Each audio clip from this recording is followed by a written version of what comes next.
10 years of experience as a consultant surgical oncologist at the Princess Margaret Hospital and Doctors Hospital.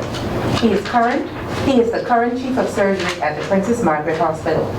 Dr. Francis is a diplomat of the American Board of Surgery and completed an approved Society of Surgical Oncology Fellowship. Dr. Francis is an associate lecturer with the University of the West Indies and the director of the Surgical Residency Training Program. He serves as the director of the operating room in Doctors Hospital. He obtained an SSO approved fellowship from the Tom Baker Cancer Center in Calgary, Alberta. Dr. Francis also obtained an MBA in Health Sector Management and Policy at the University of Miami in Coral Gables and is a certified Lean Six Sigma champion. Let's all welcome Dr. Wesley Francis.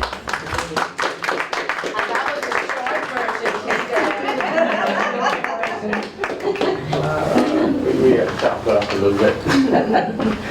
But you know what? Thanks to Cancer Society for inviting me here to give this talk. Just to enlighten you on pancreas cancer. I think we hear a lot about breast cancer in October. We're coming right off the heels of October into November. But actually November, and I'm sure you all know, is Pancreas Cancer Month. People don't talk about it that much, but it's a serious problem in our community, and I'll tell you why in a minute. But I want to thank the planners for inviting me here today, and also Dr. Shea, who kind of dropped this on me. So pancreas cancer, to talk about the pancreas, you have to understand what it does. And so I'm going to give a little brief discussion of what really is the pancreas. Now, the pancreas is an organ that it does two things, really. The first thing is it helps with digestion of proteins and fat. Okay? And then the second thing is that it has a bunch of hormones that it produces, and the most important of those is insulin. So you may hear of people who are diabetics, and that's because insulin is produced by the pancreas, and sometimes if the pancreas doesn't produce sufficient insulin, that is what causes people to get diabetes. So those are the two things that the pancreas, its function is. One, helps in digestion, and two, it helps with the production of insulin and other more minor hormones, but insulin is the one that is known mostly by everyone. So when you look at pancreas overall, so that part of the pancreas that produces or that helps with digestion is the part that's caused most of the trouble. Okay?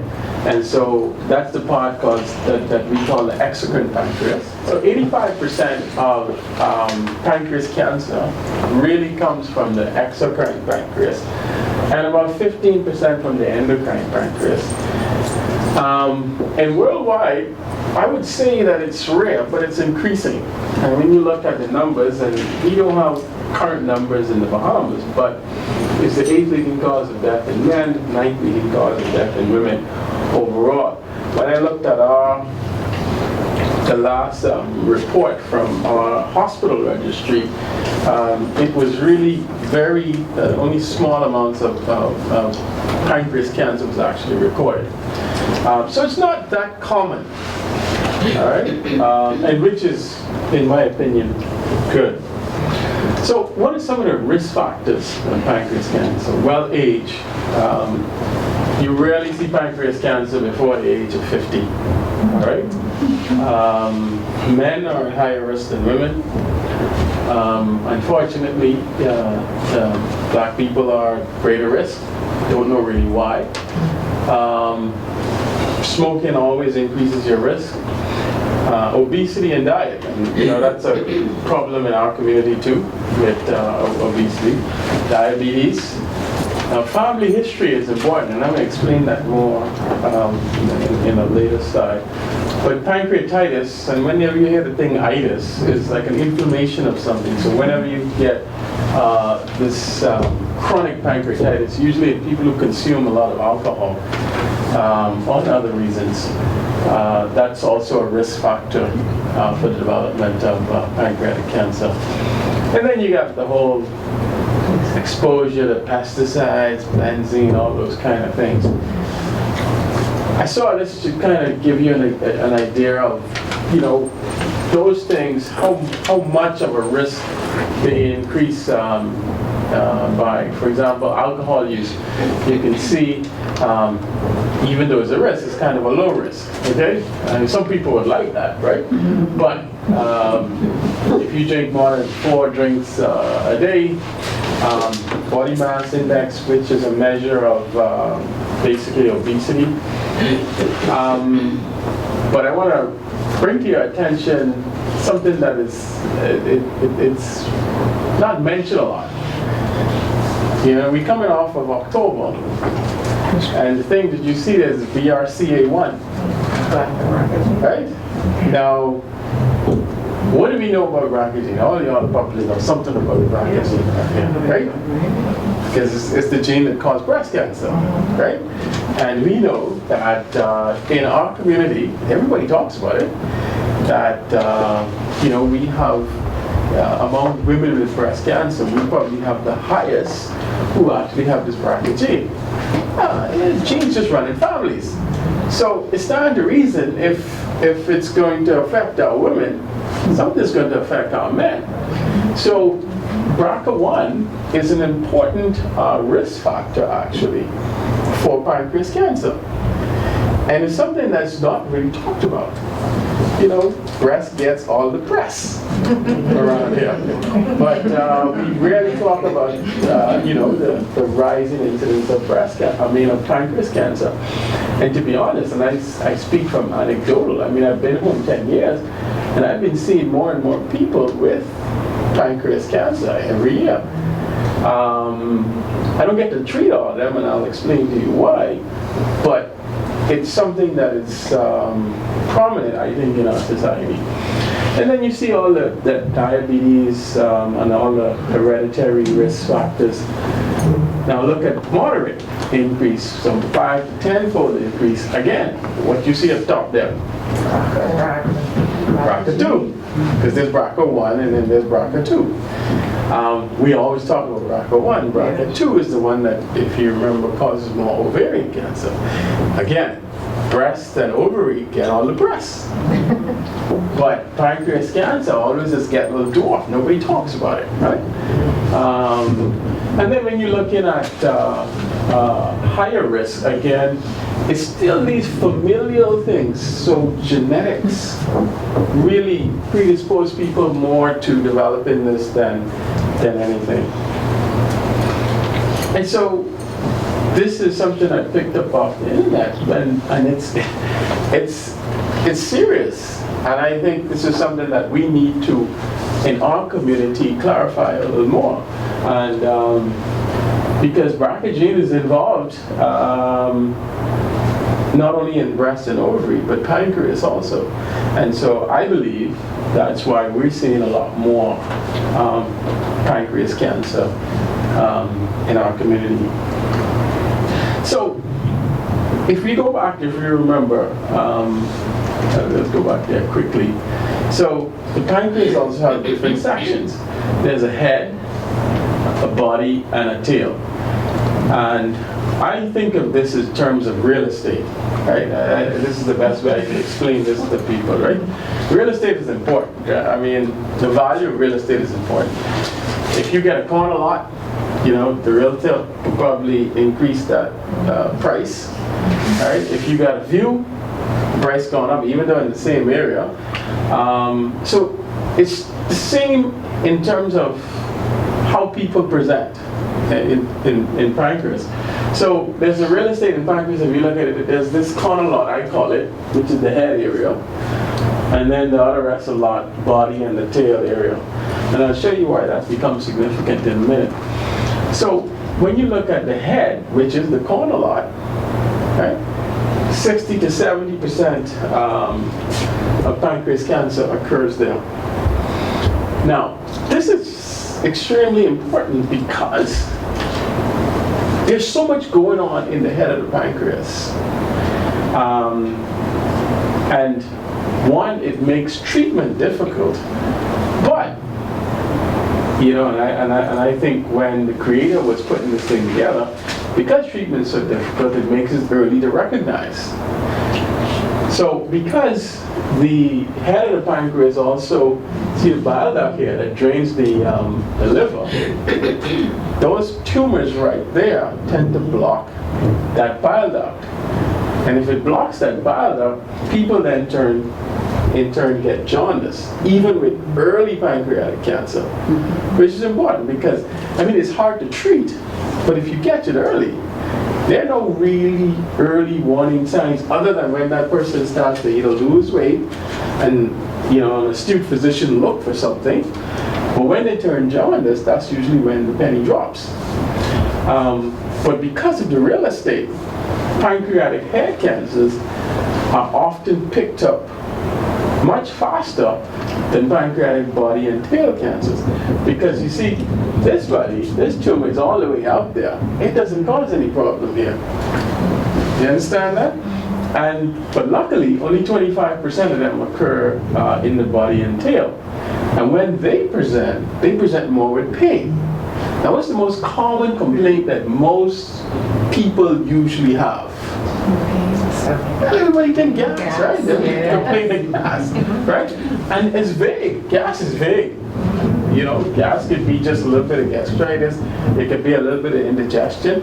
It really means nothing until you really start to go and look. Now, don't take from me that I'm saying that gas means pancreatic cancer. No way. I'm not saying that.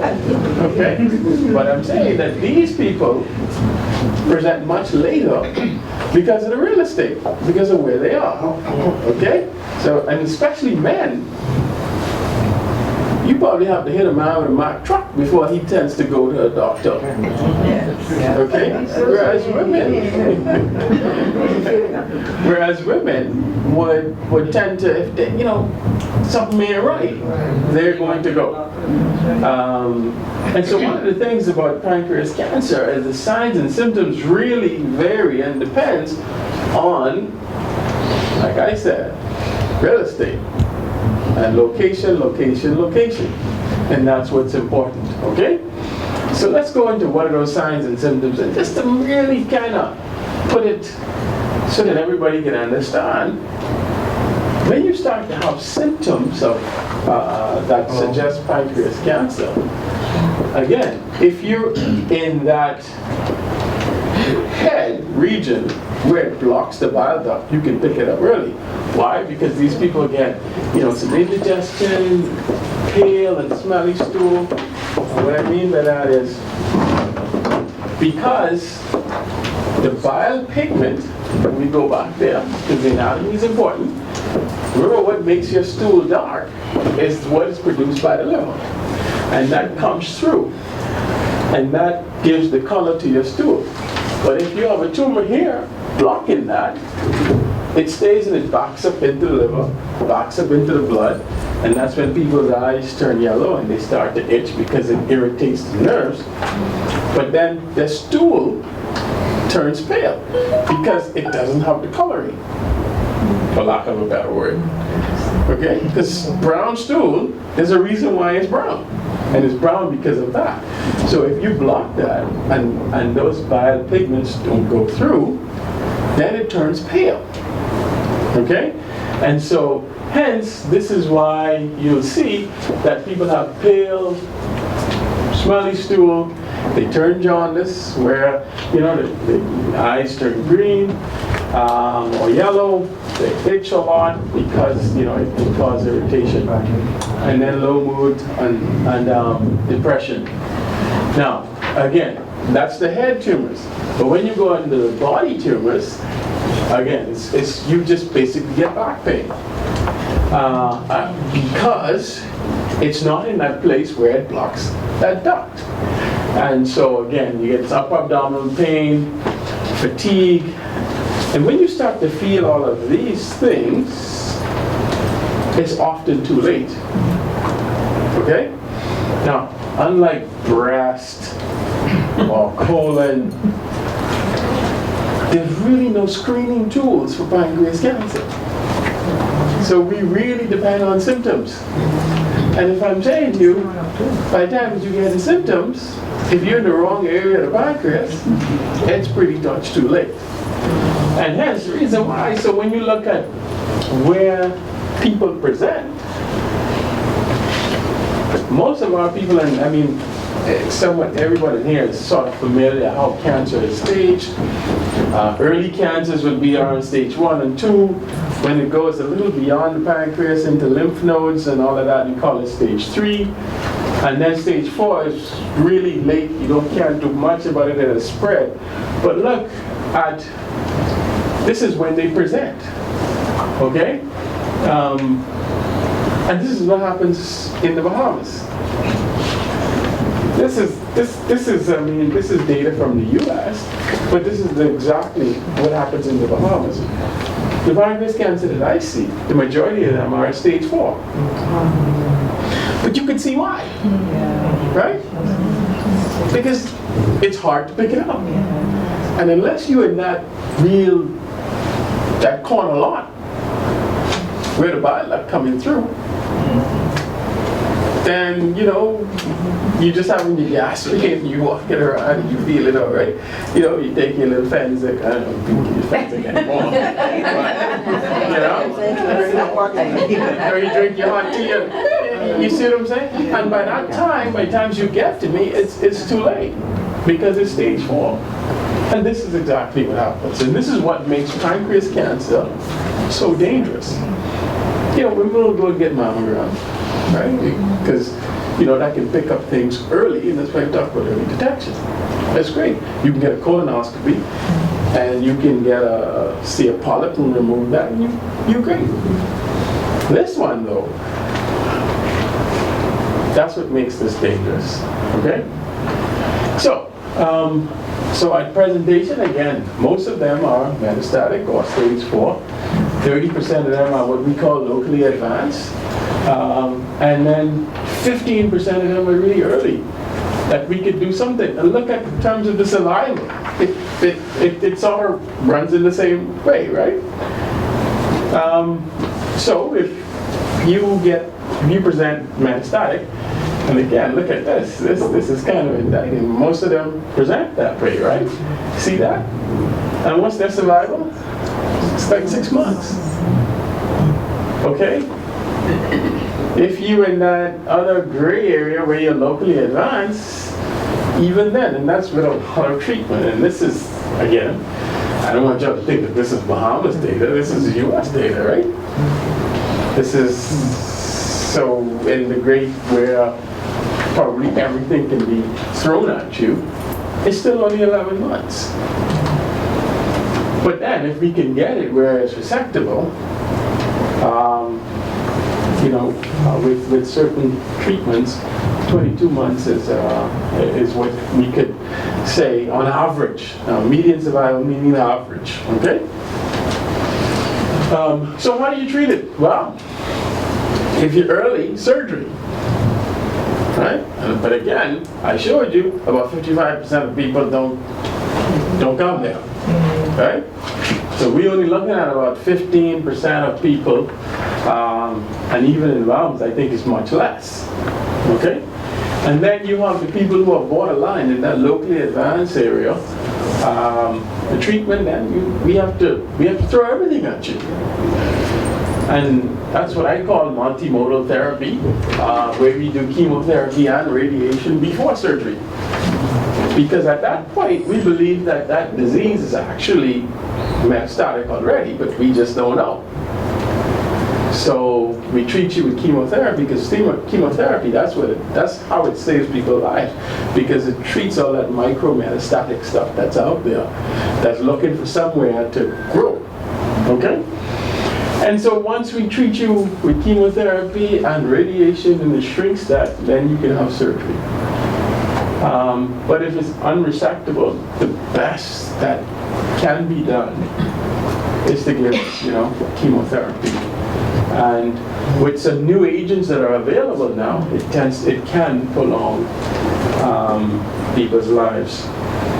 Now, let me say that, this is in general, this is overall. I can tell you that, in fact, it's interesting that we talked about it last week.